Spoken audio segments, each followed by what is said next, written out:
Good afternoon, ladies and gentlemen, and welcome to the Daily Friend Show. I'm your host, Nicholas Lorimer, and today I'm joined by Mr. Hermann Pretorius. Hermann, how's it going? It's going well. I'm just glad I had time to fix this name thingy where it says Hermann Pretorius, because earlier it just said Hermann, and there was a real risk of people thinking I'm Hermann Mashaba. No, you guys look exactly the same. It would be damaging to both our reputations. No, definitely. And we're also joined by Mr. Michael Morris. Michael, how's it going? Very well, thank you. I'm placed in a slightly different position today. Painting in the kitchen has meant that the lounge the dining room is out of action, so I'm now sitting in the lounge on the couch. But very happy to be joining you from here. And I'm intrigued, Hermann, to know if that is Mr. Gladstone on your your left side. Yes. So those watching at home may not know this, but Hermann has a bust. Sorry, those on audio only may not know that Hermann has a bust of Gladstone, the famous British Prime Minister, just behind there him. we go. Which I think gives you a very good indication of what Hermann is like as a person. Yes, and about the size of my social friend, social circle. It's not big. Right. So we don't have time to ask how your puppy is, Hermann. I assume it's well. He is well, yes. Let's get into the news today. And I think the first story we're going to look at here is the coalition governments in Gauteng grow stronger, or do they? This is the question. The Patriotic Alliance, Gayton McKenzie's political party, which had a little bit of an electoral breakthrough on a minor scale, but still an impactful one, in the last local government elections, has joined the multi-party coalition government in both Joburg and Ekurhuleni. They will be getting 2 members of the mayoral committee positions in Ekurhuleni, and I think 1 in Johannesburg. So this means that I think the PA is the only party that's pretty much in coalition with every party in the country, actually, at the moment, because they're in coalition with the ANC in some municipalities in the I think in Port Elizabeth they might be in coalition with them, and in some municipalities in the Western and Northern Cape they are in coalition with them. So the question is, and I'm going to start with you, Hermann, is this a good idea? That all the members of the coalition appear to have agreed to this. They all voted together, the IFP, Action SA, African Christian Democratic Party, Congress of the People, DA. Should they be including the PA in their coalition? It certainly makes those governments less likely to fall instantly. Yeah, so I suspect, and I've got no inside information on this, I suspect this move is sort of spearheaded, or at least positioned to blunt the criticism, mostly coming from Action SA, that especially the Ekurhuleni and Johannesburg governments are not, essentially stable, and that therefore there's an incentive to include the EFF.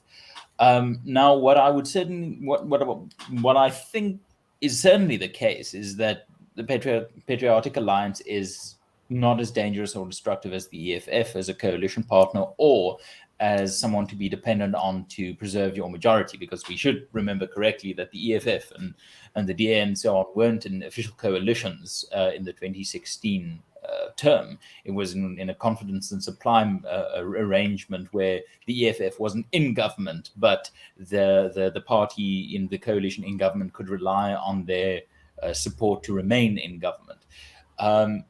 But the Patriotic Alliance is really doesn't have a glorious track record when it comes to metropolitan alliances, and I think Port Elizabeth or PE or Gqeberha is perhaps the best. The Nelson Mandela Bay municipality is I think the best indication of this, where Athol Trollip and the DA really were screwed over, to put it mildly, by the Patriotic Alliance jumping ship. And I think it actually happened on more than one occasion that the Patriotic Alliance screwed the negotiations or the stability of the NMB municipality government. So while it's safe, as I understand, they've sort of jumped out of almost every coalition they've been in before the 2021 elections.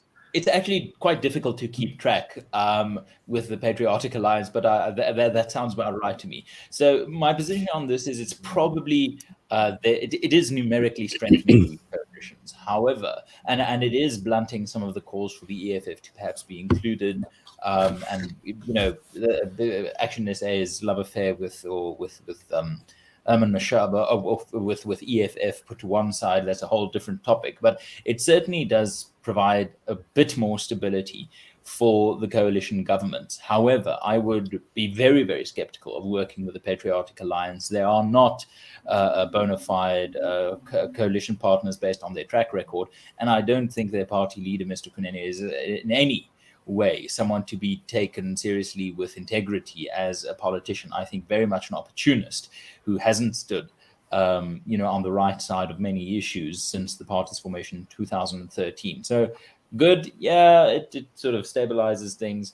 However, I certainly wouldn't feel comfortable as a councillor or as a party leader having the PA now included in these coalitions. So I think also for the DA in particular, there's a larger problem here because the DA has made this very big point that it's not going to go into coalition with something like the EFF. And yet, there's a lot of things that I think that DA people would probably be a little bit uncomfortable with in the PA. There's some of its comments before about foreigners and, Action SA, they differ from day to day, but they generally kind of, when you press them, they'll say, look, we care about illegal immigration. That's really our concern. As far as I understand, the PA basically has no such qualms. They say, no, South Africans only, no foreigners, they must get out. They've also said, I think, and they said this in relation to this coalition agreement they've just signed, that they will go into coalition with anyone so long as it gives them access to jobs and patronage. They said they'll even go into coalition with the AWB if it suited their short-term political goals. In fact, they didn't describe the differences between parties as sort of in principle or ideological. They just said, no, it's all to do with personalities, and we look beyond personalities. But one thing I just want to make clear is that Kene Kunene, the guy I mentioned earlier, was a founding member, but of course the president of the party is now Gayton McKenzie.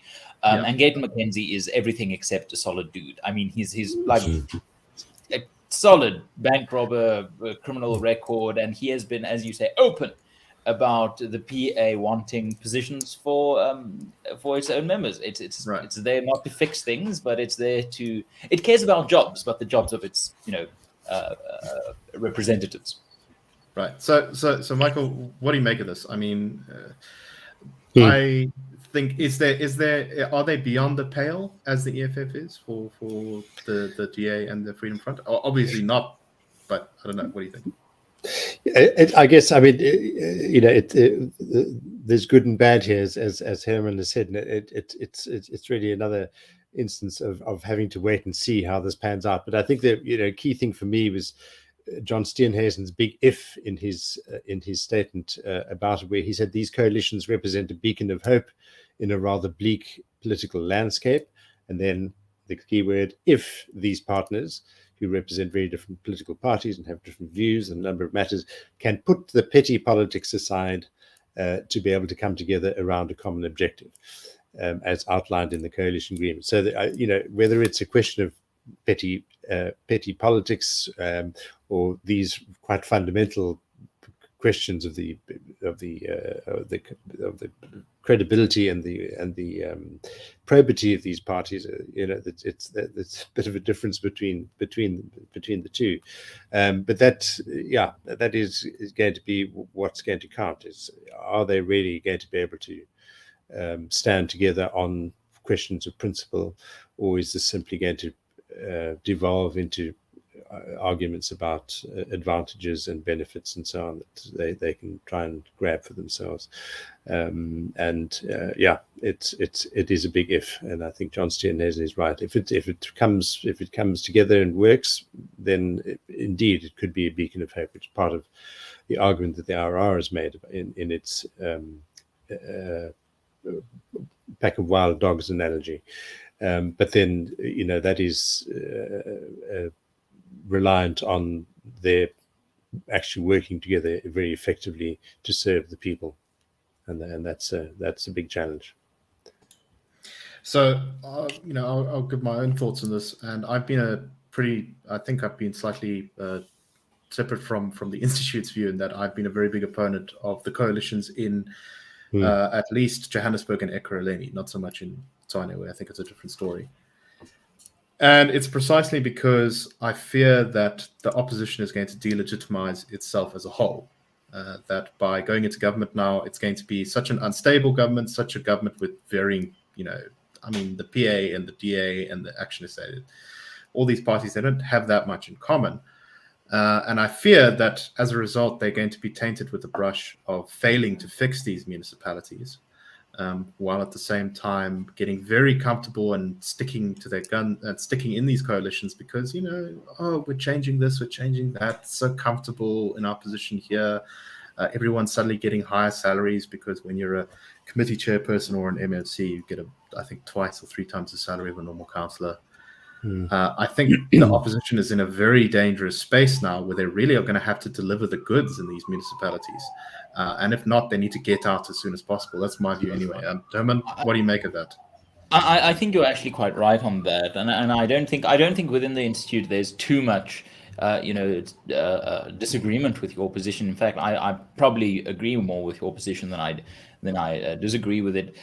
I would say that the coalition parties need to understand that they carry a responsibility greater than any coalition arrangement in South Africa ever before, in the sense that the 2024 elections are really just around the corner, and that the concept of coalition government is now on trial, and it would perhaps there's an argument to be made for a prudent approach to this, to use the Tshwane coalition as the flagship coalition, and then to write the other off. Not in and it's difficult politics. It's brutal politics to sort of say, okay, yeah, well, Ekurhuleni, Johannesburg, Nelson Mandela Bay. If a coalition ever becomes viable there, it's really a tough gig for you, but let's focus on Tshwane's coalition working.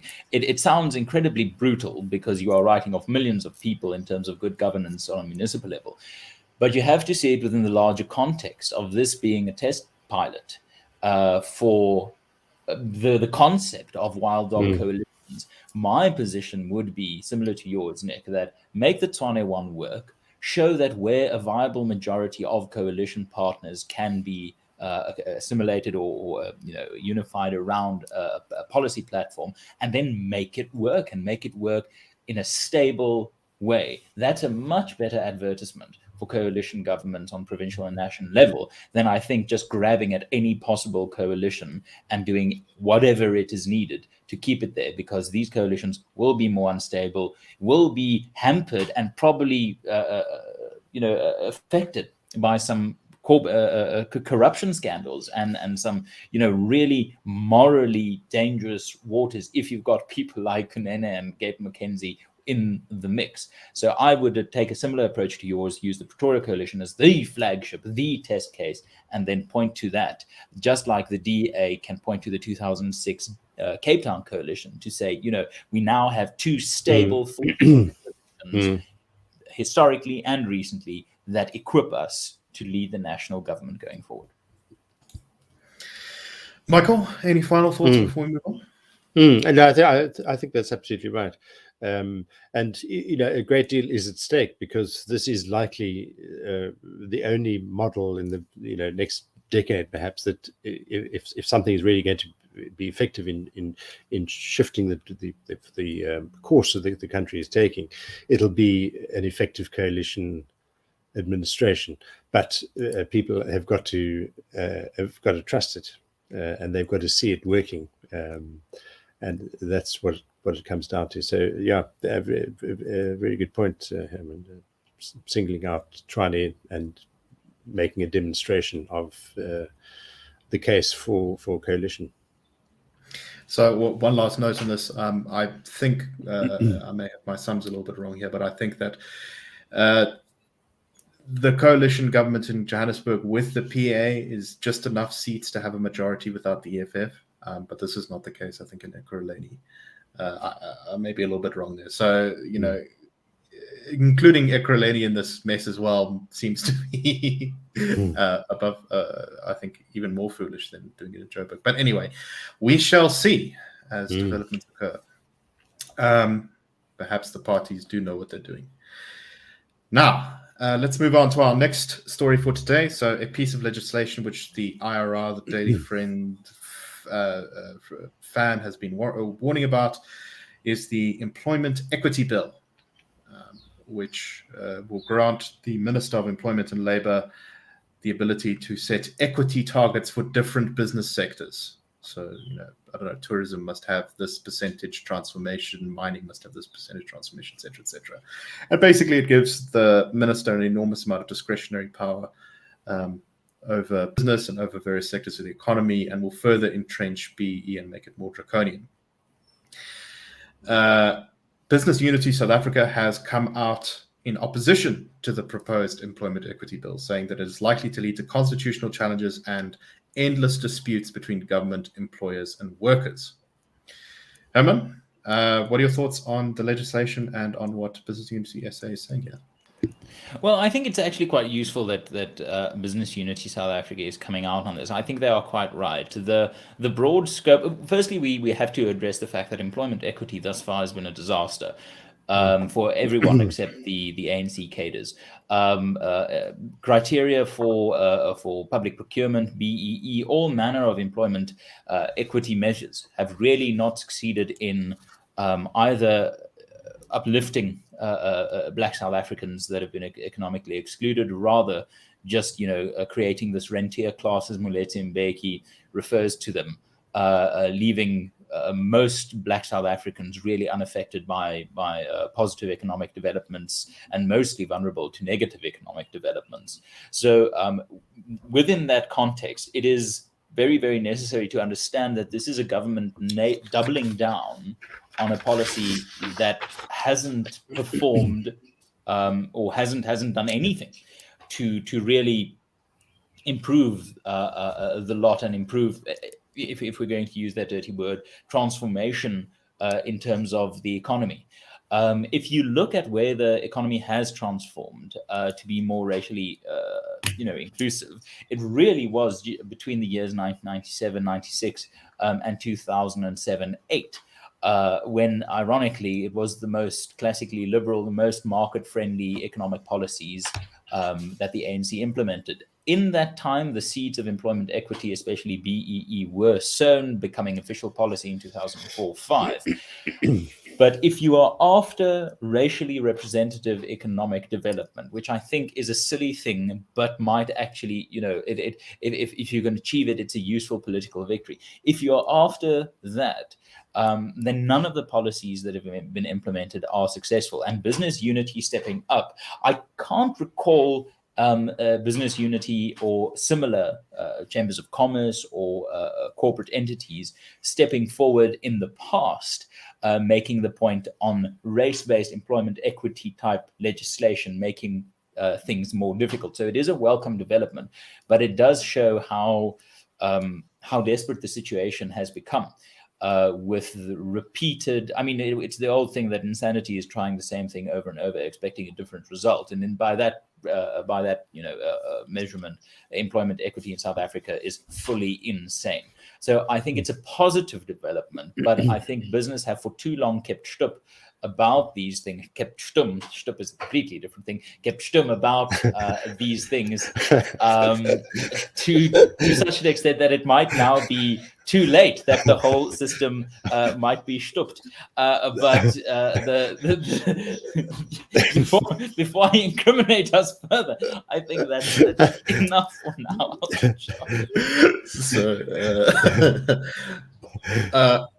There's, I think, two really big objections to this piece of legislation. One is the non-racial objection, which basically says that racialist policies don't actually help the people they plan to uplift, and they just make things worse in terms of race relations. That's the IRR's position. But also, I believe probably the IRR's position is that there's too much discretionary power here. When the minister is empowered to set so many things basically as he wills or as his regulators will, you kind of lose this sort of parliamentary check on things, and you open the way for corruption, because you can demand license fees or Can I bribes quickly or whatever. add something onto that? I forgot to mention that I got sidetracked by my verbal clumsiness. It also compromises the rule of law. The rule of law, part of the rule of law, is what we call legal certainty.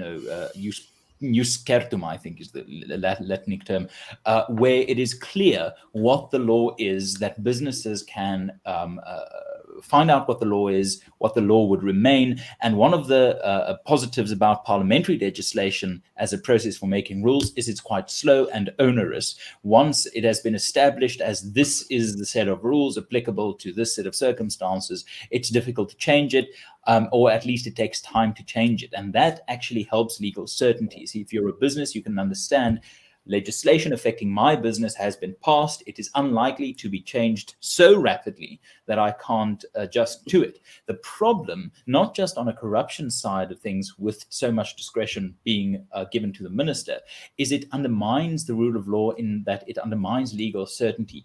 The easier a rule changes, the more difficult it is for a sector or a business to accommodate that rule in its functioning. And that is a practical flow out of why the rule of law actually matters, why legal certainty matters. And discretionary powers like this given to the minister is really, really dangerous to that principle. Michael, your thoughts? Sorry, Hermann stole your thunder there a bit. No. I must say I couldn't help feeling there's something properly Freudian about Hermann referring to transformation as a dirty word, and of course it's quite right, but in the other sense as well.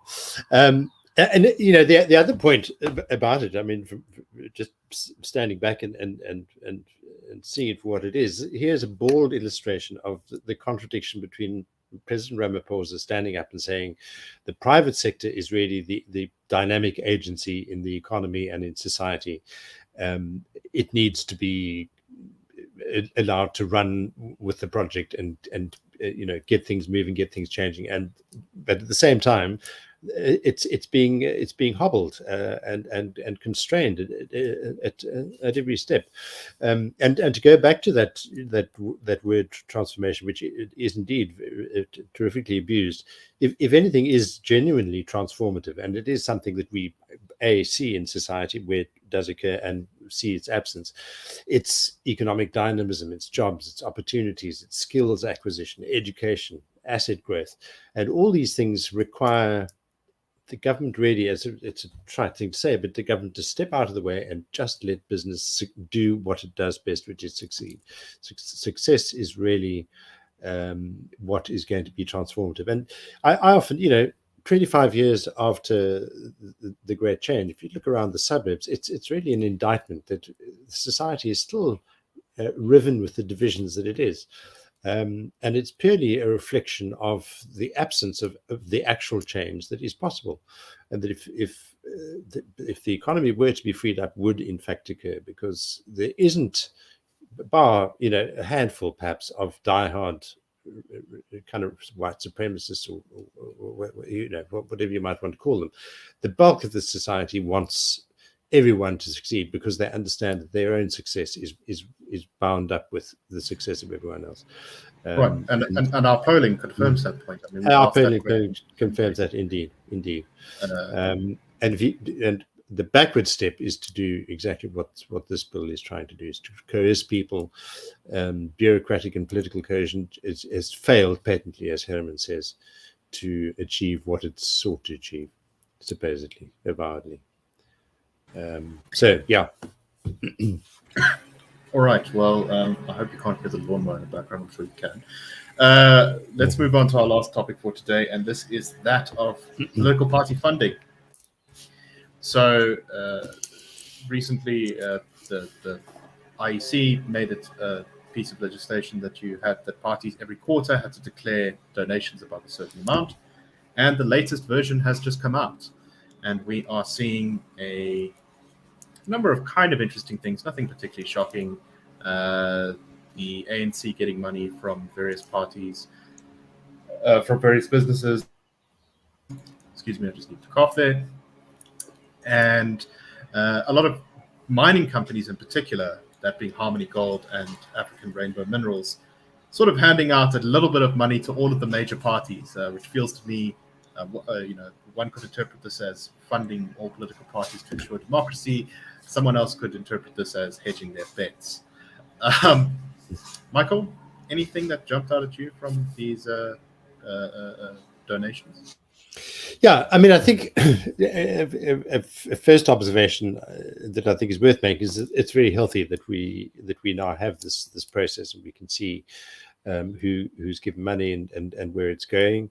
To the extent that should an issue arise, voters can hold people to account, raise questions about very specific things. I think that's certainly a healthy thing. We were chatting before the podcast began about this issue, whether people who are companies that are giving cash to every party are merely hedging their bets, or whether this is a healthy investment, if you like, in the democratic process. It is quite telling that there are quite a few that have spread their largesse quite unprejudicially, if you like, and of course others that are really have invested in line with their own ideological convictions. I think that's also quite evident from this list. But yeah, some quite interesting cases here and there. Herman, I don't know if you've got a chance to read this yet, but is there anything particularly interesting that's popped out to you? One of the interesting things here is a healthcare provider, or at least a health insurance provider, 360 Health, donated to the ANC, the ATM, which is that small party that's run by Jimmy Manye, the EFF, Good, and the Patriotic Alliance. That one kind of jumped out at me because there seems to be a very common theme between all of those parties. Yes. 360 Health Solutions. Yeah, no, I think I have only looked at it very briefly, but the thing that stood out is, of course, what you and Michael have already spoken about, these people who seem to, give everyone a bit of everything. And my instinct is to be quite cynical about this, but we have to be a bit cautious with that instinct, because the Institute and the Freedom Advocacy Network, FAN, we've faced questions of who funds us, with the automatic implication that whoever funds you, whoever funds you gets to call the tune. He who pays the piper calls the tune. And it's very cynical and very easy to go to that point. But we know that, at least in our experience, that really isn't the case. In my time at the IRR and now with FAN, I've never once been instructed by anyone with any corporate instruction or financial influence at the IRR to write anything or to publish anything or to say anything with a specific aim in mind. So where people give money, it is tempting to go to that point and just to be incredibly cynical. However, were someone to give money to the IRR, FAN, and the EFF, I would slightly become suspicious because that seems to me not necessarily to align with the values of an organization. So, well, I must just also say this one thing I forgot to mention, which is that despite declaring last quarter that the EFF didn't need any donations, this time they did disclose some donations they had received to the tune of 3.1 million rand. I have a strong feeling that maybe they weren't entirely being 100% accurate. I mean, no. Are you saying that Julius Malema, Floyd Shivambu, and Dr. Nlozi were perhaps being dishonest about something? No. But anyhow, so I think it is, as Michael points out, it is a useful development that we can have these conversations. There's the liberal in the free speech liberal in me does sort of cringe a bit that